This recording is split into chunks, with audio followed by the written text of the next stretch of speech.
Dua anggota kelompok kriminal bersenjata atau KKB Yahukimo berinisial OK dan IK ditangkap Satgas Operasi Damai Kartens di Jalan Sosial DKI Kabupaten Yahukimo, Papua Pegunungan.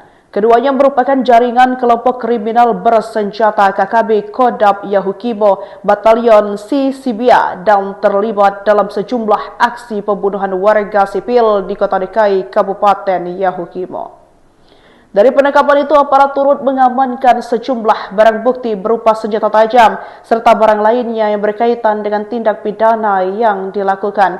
Penetapan status hukum ini menjadi titik terang bagi sejumlah kasus kekerasan yang menghantui warga distrik DKI Yahukimo sepanjang tahun 2025.